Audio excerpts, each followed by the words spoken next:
Welcome once again to Auto Mundial, with the home of all the latest motor news and reviews. This week, the V8 muscle car might be on its way out, but that does not mean that the muscle car itself has to die. Plus, thought the petrol-powered Fiat 500 was gone. Well, think again. We've also got an Alpine with a vision of the future. That's all coming up. First though, the news.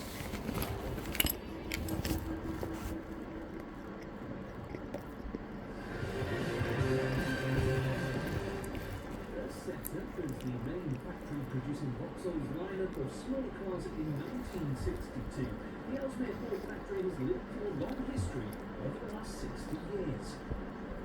Since 2022, however, and its repurposing towards electric-only models, its future has looked to be in the balance, with demand struggling to follow the plant's output, and certainly not recuperating the costs involved in its transformation. But it seems that now the plant is well and truly in for the long haul, as Stellantis, the group that owns Vauxhall, has announced that it is once again repurposing the factory. The auto giant is now using the location as a parts distribution centre for 10 of the 11 UK-bound Stellantis manufacturers, set to stock parts for all the models from Peugeot, Citroën, Vauxhall, DS Automobiles, Alfa Romeo, Jeep, Fiat Professional, Abarth and Leapmotor. The facility etc. Anything you can think of. helping to keep track of 140,000 different part types kept within the warehouse. Perhaps not the manufacturing giant it once was, Ellesmere Port is still one of the many elements of Britain's rich automotive industry, something the historic plants can no longer claim.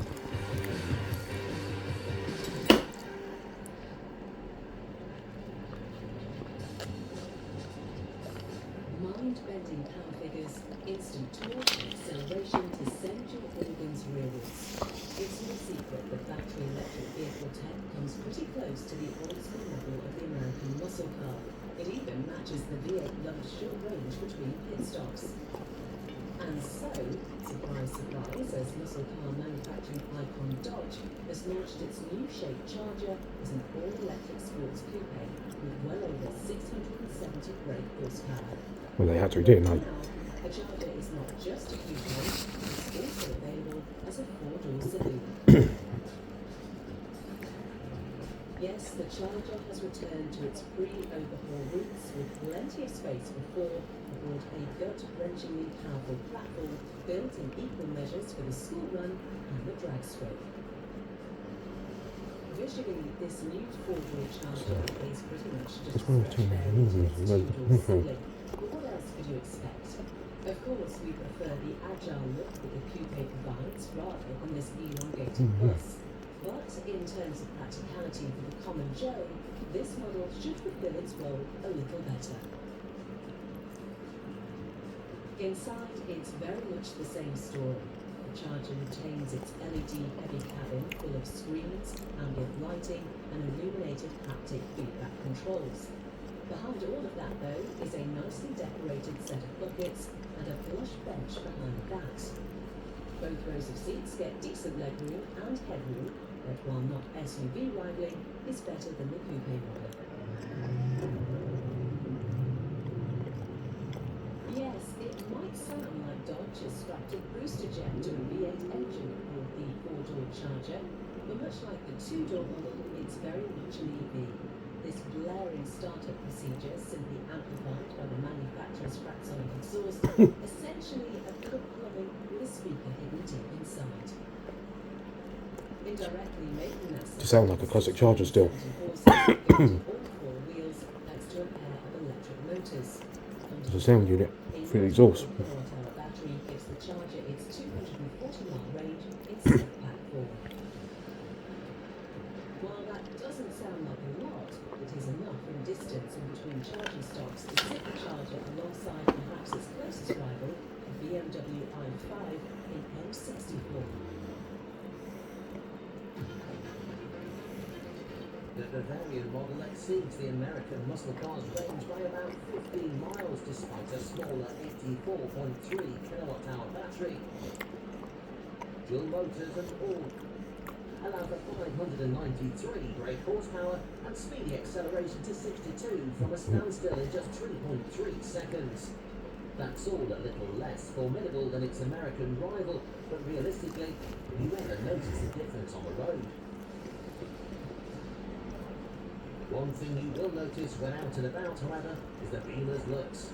BMW kidney grills have been growing for a good half-decade now, and yet we're still struggling to come to terms with the looks.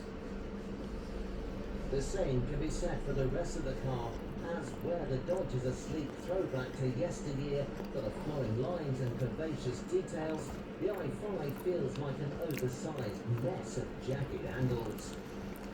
If we prefer the exterior looks of the Dodge, that certainly is not the case inside. Unlike the American's cheaper natured cabin, BMW has pulled out all of the stops for a flashy, sporty and high-tech place to be. Thick chairs and large armrests suck you in and bolster your weight through harsh corners, whilst a small, nimble steering wheel eggs you on to chuck the car through twisty roads. A more streamlined dual display shows that BMW is more with the times than Dodge, as does the more responsive infotainment software.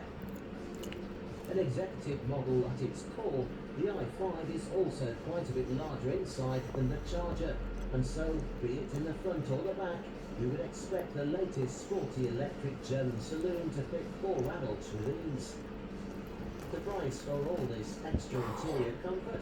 Well, sadly, the i5 top M60 variant comes in at $85,000. That's $10,000 more than the Dodge's Scat Pack. The question now is, would you rather raw power or a bit of sophistication? So the Germans are charging more than the Americans. 4 doors, 5 seats, marginally higher seating position, and a bit big enough for the weekly show. Here in the UK, mid-size crossovers are go-to body style, and king among them all is the Nissan Qashqai. But there is one issue with the mid-size format, and that is space. Sure, those inside get just about enough room for a short commute, but longer journeys aren't exactly what you would call comfortable. And don't even dream of trying to fill the boot with suitcases for longer trips away. So to address the issue, Dacia is here with a plus-size version of its budget-conscious SUV. Can you guess what the big duster is called? This is the Dacia Bigster, and having been launched at last year's Paris Motor Show, it's now available to purchase here in the UK, just in time for your summer holidays. With an extension to the rear end, I wonder what that's probably the reason why they released it that time of year. Passengers and a larger boot. It's very boring inside. Capable of swallowing a good 3 or 4 extra carry-ons versus the Duster. Much like its sibling, the Bigster is quite barren on the inside, especially as standard. The dashboard and centre console are sturdy, while a 10-inch screen alongside an integrated phone holder are about all the luxuries of note. Opt for the higher trim level, and you do get dual-zone aircon, a panoramic sunroof, and an electrically adjustable driver's seat. Power in the Dacia comes in either 130, 140 or 155 brake horsepower denominations. The latter gets plug-in hybrid tech from a 1.8-litre 4-pot and 1.4 kilowatt-hour battery, while the first two are simple mild hybrids, sharing the same 1.2-litre 3-cylinder. In the past, we've recommended the mid-range TCE 140 for its cheaper starting price of £25,000, though the leap to PHEV tech is not far, with the hybrid 155 available from 28. So, for the £30,000 starting price of the class-leading Nissan, you could very much get your hands on the top powertrain Bigster and a top trim level one at that, which calls into question why Nissan deserves your money. The obvious scapegoat when comparing Dacia to a more mainstream rival is interior quality. As we say, the Bigster is rather sparse inside with minimal tech and a collection of materials that don't inspire much allure. The Qashqai's cabin, on the other hand, has evidently been thought out a little more. Floating centre console trim, a sleek dashboard shed, well-placed armrests and easy-to-use controls all make the Japanese model a little more pleasing to the eye.